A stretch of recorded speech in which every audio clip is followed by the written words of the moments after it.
My name is Chloe, and this is the story of how my life turned upside down, not once, but twice. I guess I should start at the beginning. I was born to loving parents, Mark and Lisa Smith, in a small suburban town. Dad was a journalist, and Mom worked as a nurse.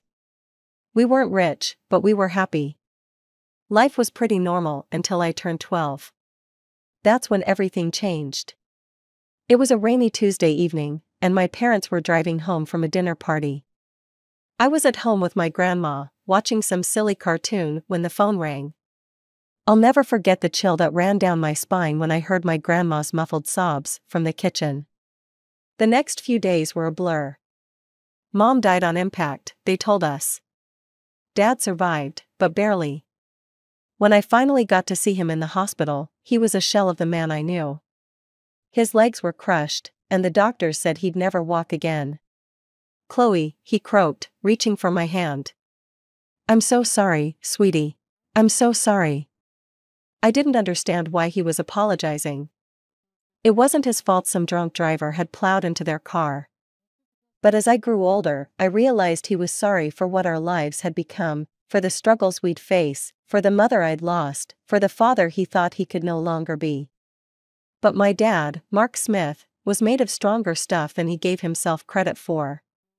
Once he was out of the hospital and settled into his wheelchair, he threw himself into his work. He'd always been a talented writer, and now he channeled all his energy into his job as an editor at the city's major newspaper. As I entered my teens, Dad made sure I had everything I needed. He encouraged me to join clubs, to make friends, to have as normal a life as possible. But the truth was, I preferred spending time with him. We'd watch old movies together, argue about books, and he'd help me with my homework. When it came time for college, Dad insisted I go away to school. "You need to spread your wings, kiddo," he said. "Don't worry about me. I'll be fine." I was hesitant, but I knew he was right. So off I went to State University, majoring in accounting. It was there that I met Jessica, who would become my best friend. And through Jessica, I met her second cousin, Michael. Michael was kind, funny, and he didn't bat an eye when I told him about my dad. In fact, the first time he met Dad, they hit it off immediately, bonding over their shared love of classic rock. "Your old man's cool," Michael told me later. "And you're pretty amazing for taking care of him all these years." I shrugged it off, but inside, I was glowing. For the first time since the accident, I felt like maybe, just maybe, I could have a normal life. A life with love, laughter, and yes, even a family of my own someday. After graduation, life seemed to fall into place like pieces of a puzzle. I landed a job at the local tax service, and Michael started working as a long-haul truck driver. We dated for 2 years before he popped the question on a crisp autumn evening in the park where we had our first date. I was over the moon, but there was one thing I needed to make clear. "Yes, Michael. But I can't leave my dad. He needs me." Michael's face broke into a wide grin. "I wouldn't have it any other way. We'll all live together. Your dad's apartment is big enough for the 3 of us, right?" The wedding was small but beautiful. Dad insisted on wheeling himself down the aisle to give me away. There wasn't a dry eye in the house. As I stood there, hand in hand with Michael, I felt like I was living a fairy tale. But every fairy tale has its villains, and mine came in the form of my mother-in-law, Karen, and sister-in-law, Emily. From the moment I met them, I could tell they didn't approve of me. "So, your father is handicapped?" Karen had asked during our first meeting, her nose wrinkling as if she'd smelled something unpleasant. "He's disabled," I corrected, trying to keep my tone neutral. "But he works as an editor, Anne." "How nice," she interrupted, clearly uninterested. "Michael, darling, are you sure about this? There are so many nice girls from good families." I felt my face burn with anger and shame. Michael, bless him, immediately jumped to my defense. "Mom, Chloe is from a good family. Her dad's disability doesn't change that. I love her, and that's all that matters." That shut Karen up, but I could see the disapproval lingering in her eyes. Emily, taking cues from her mother, was equally cold towards me. After the wedding, true to his word, Michael moved in with Dad and me. Our life fell into a comfortable routine. I'd go to work at the tax office, Michael would be on the road for days at a time, and when he was home, we'd all have dinner together. But whenever Karen and Emily visited, the atmosphere in our home changed. They'd strut around like they owned the place, barely acknowledging Dad's presence. Once, I overheard Karen muttering to Emily, "It's a shame.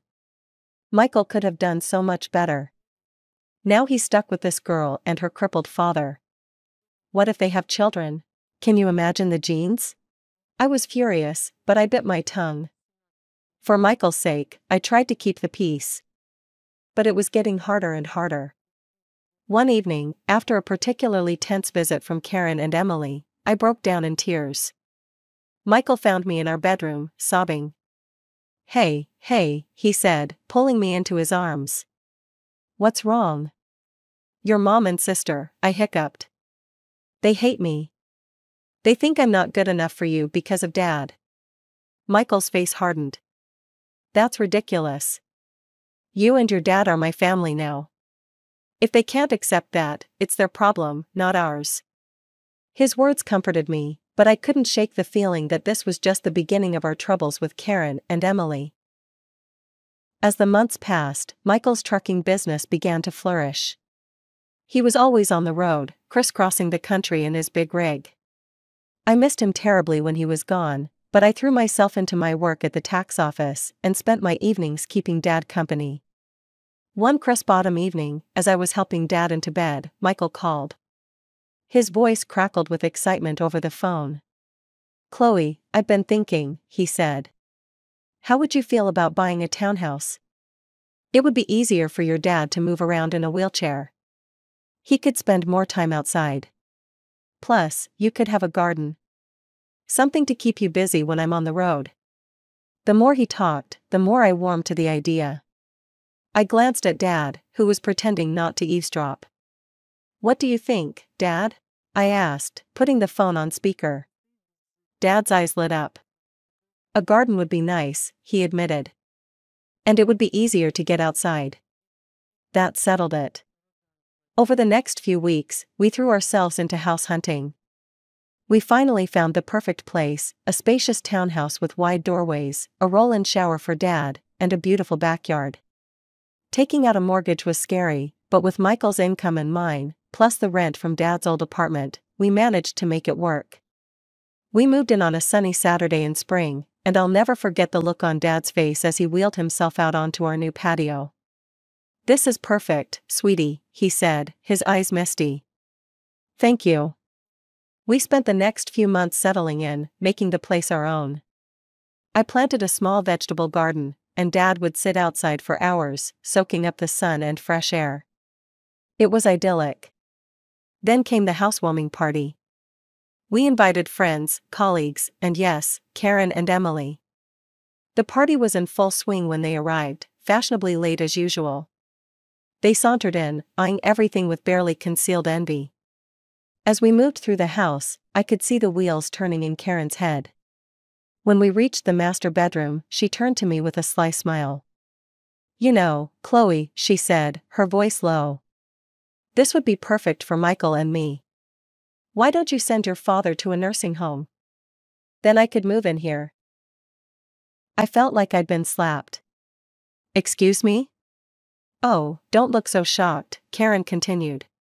"Your father isn't, well, he's not a whole person anymore, is he? He doesn't need all this luxury. A nursing home would be more than enough for someone in his condition."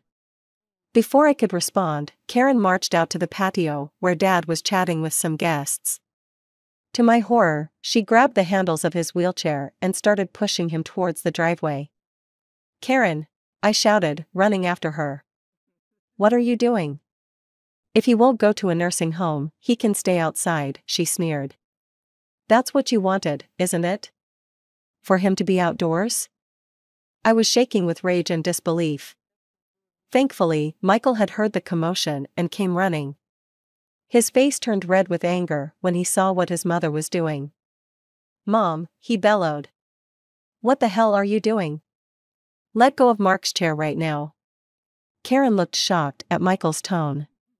But honey, I was just. I don't want to hear it, Michael cut her off. You and Emily need to leave. Now. After they left, Michael apologized profusely to Dad and me. I'm so sorry, he said, his voice breaking. I had no idea she would. I'm just so sorry. Dad reached out and patted Michael's hand. It's not your fault, son. Some people, they just can't understand. Life settled into a new rhythm after the housewarming incident. Karen and Emily kept their distance, which suited me just fine. Michael threw himself into his work, taking on more long-haul routes to help cover our new mortgage. I split my time between my job at the tax office and tending to our home and Dad. 2 years passed in the blink of an eye. Our life fell into a comfortable routine. Michael was on the road more often than not, but when he was home, our little family was happy. Dad's health was stable, and he seemed content spending his days in the garden or working on his editing from home. Then came the call that shattered my world. I was at work when my phone rang. An unfamiliar male voice greeted me. Mrs. Thompson? This is Officer Rodriguez from the Highway Patrol. My heart dropped into my stomach. Yes? I managed to squeak out.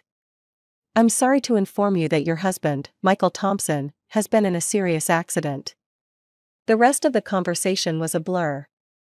Words like head-on collision and didn't make it floated around me, but I couldn't process them. It wasn't until I heard myself thanking the officer and hanging up that reality began to sink in. Michael was gone. The next week was a haze of grief and disbelief. I moved through the motions of planning the funeral like a robot, barely able to comprehend what was happening. The day before the funeral, I steeled myself and called Karen. I thought she deserved to hear about her son's death from me, not from some impersonal newspaper obituary. Hello? Karen's sharp voice answered.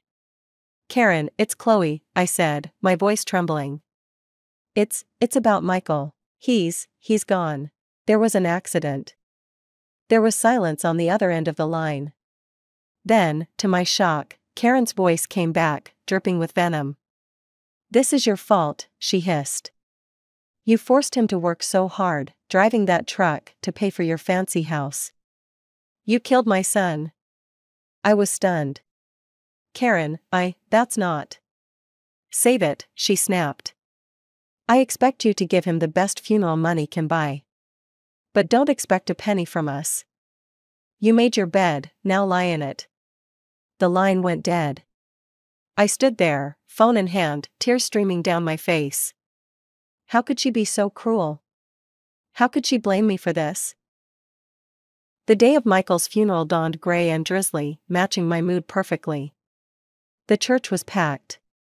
Michael had been well liked in the community, and it seemed like half the town had turned out to pay their respects. After the service, as people filed past to offer their condolences, I was struck by the absence of Michael's mother and sister. They hadn't even bothered to show up to their own son and brother's funeral. Dad reached out and squeezed my hand. Their loss, sweetie. We're family, and we'll get through this together. As we pulled into our driveway, something seemed off. The lights were on in the house, which was strange, because I was sure I'd turned everything off before we left. Did you leave any lights on, Dad? I asked, frowning. He shook his head. No, I don't think so. As we got closer, I could see movement inside the house. My heart started racing. Were we being robbed? On the day of Michael's funeral, no less? I helped Dad out of the car and into his wheelchair, my mind racing. Should I call the police? But as we approached the front door, I heard familiar voices inside. My blood ran cold as I recognized them. I pushed open the door to find Karen and Emily in our living room, surrounded by boxes and pieces of furniture.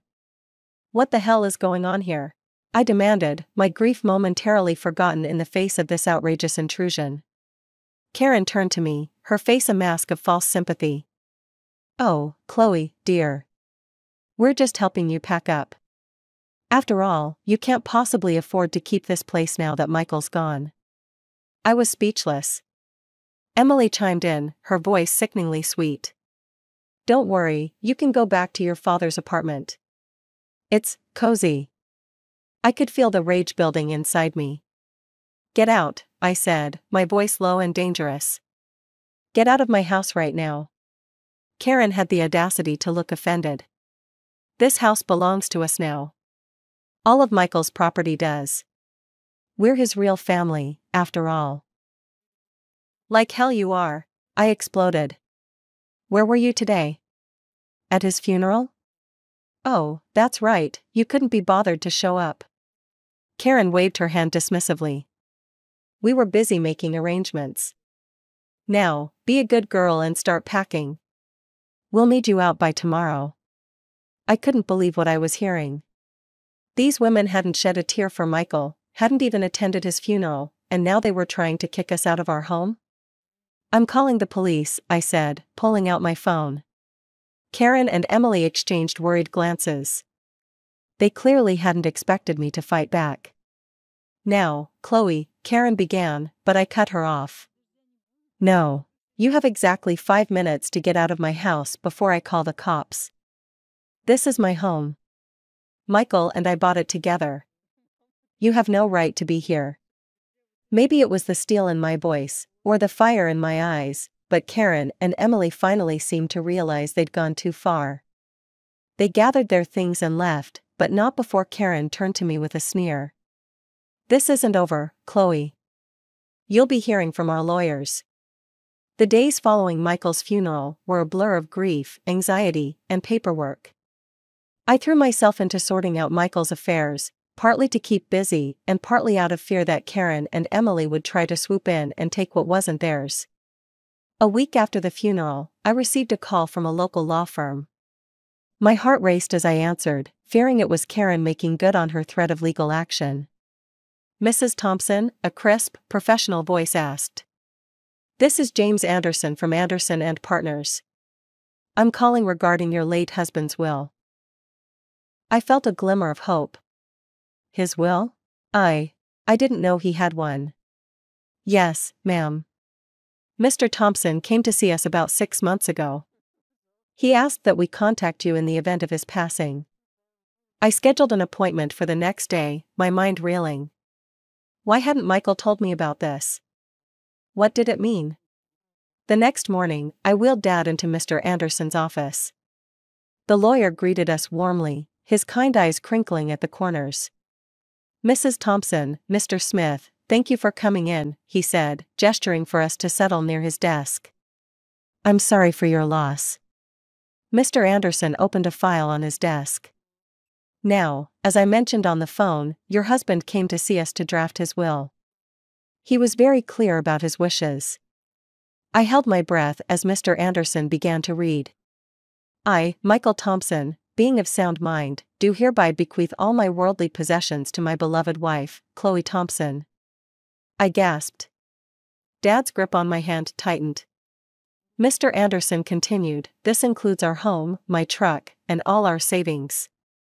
It is my wish that Chloe use these resources to care for herself and her father, Mark Smith, whom I have come to love as my own. Tears were streaming down my face now. Even from beyond the grave, Michael was taking care of us. There's more, Mr. Anderson said gently. Mr. Thompson left a letter for you. He handed me an envelope. With shaking hands, I opened it and began to read. My dearest Chloe. If you're reading this, it means I'm gone.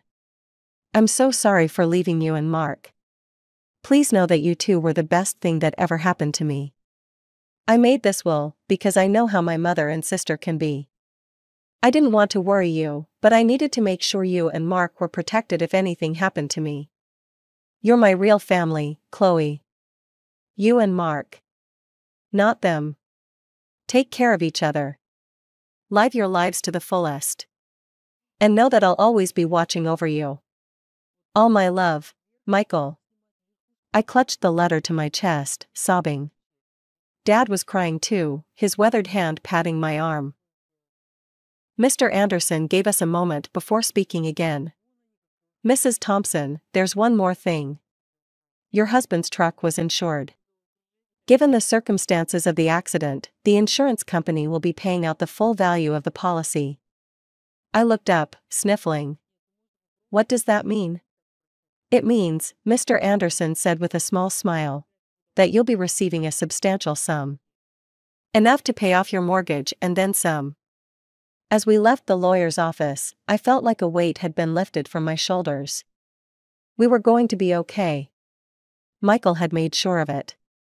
As we pulled into our driveway, I noticed a familiar car parked on the street. My heart sank as I recognized Karen's sleek sedan. Oh no, I muttered. What now? Sure enough, Karen and Emily were waiting on our front porch. But this time I wasn't afraid. I had Michael's letter in my pocket and the strength of his love in my heart. Chloe, Karen began as we approached, her voice sickly sweet. We need to talk about Michael's estate. I stood tall, looking her straight in the eye. No, Karen. We don't. Michael left everything to me. It's all legal and official. And do you want to know why? Because we were his real family. Not you. Now, please leave. You're trespassing on my property. For once, Karen was speechless. Emily tugged at her arm, whispering urgently. With one last venomous glare, they got in their car and drove away. The weeks following our meeting with the lawyer were a whirlwind of activity. I threw myself into settling Michael's affairs, grateful for the distraction from my grief. The insurance payout came through, and true to Mr. Anderson's word, it was enough to pay off our mortgage, with plenty left over. One afternoon, as I was going through Michael's desk, I came across a small notebook. Curious, I opened it and found pages filled with his messy scrawl. It was a journal of sorts, filled with his thoughts and plans for our future. Thinking about starting a college fund for our future kids, one entry read. Want to make sure they have the best start in life. My heart clenched. We had talked about having children someday, but had decided to wait until we were more financially stable. Now, reading Michael's private hopes and dreams, I felt a fresh wave of grief wash over me. Oh, Michael, I whispered, clutching the notebook to my chest. We had so many plans. That night, I tossed and turned, unable to sleep. My mind kept drifting to the journal, to the future we'd never have. When I finally drifted off, I dreamed of Michael. He was smiling, holding out his hand to me. It's okay, Chloe, he said in my dream. Everything's going to be all right. I woke up the next morning feeling different. I couldn't quite put my finger on it, but something had changed. As I got ready for work, a wave of nausea hit me. I barely made it to the bathroom in time. But as the days went by, the morning sickness persisted. At first, I chalked it up to stress and grief. But a small voice in the back of my mind whispered another possibility. Finally, after a week of this, I found myself standing in the pharmacy aisle, staring at pregnancy tests. With trembling hands, I bought one and hurried home. The 3 minutes I waited for the result were the longest of my life. When I finally looked at the test, I saw 2 clear blue lines. I sank to the bathroom floor, a mix of emotions overwhelming me. Joy, fear, grief, hope, they all swirled together in a dizzying cocktail. Chloe? Dad's voice came through the door. Everything okay in there? I opened the door, tears streaming down my face. Dad's expression immediately changed from concern to alarm. What's wrong, sweetie? He asked. I held up the test, my hand shaking. I'm pregnant, Dad. I fell into his arms, sobbing. He held me, stroking my hair like he used to when I was a little girl. It's okay, he murmured. It's going to be okay. You're not alone, Chloe. And this baby is a gift. A piece of Michael that will live on. His words struck a chord in me. This baby was a part of Michael, a continuation of our love. Suddenly, the fear began to recede, replaced by a fierce determination. You're right, I said, wiping my eyes. This baby is a gift. And we're going to be okay. Dad smiled, his eyes crinkling at the corners. That's my girl. Now, let's get you something to eat. You're eating for two now, after all.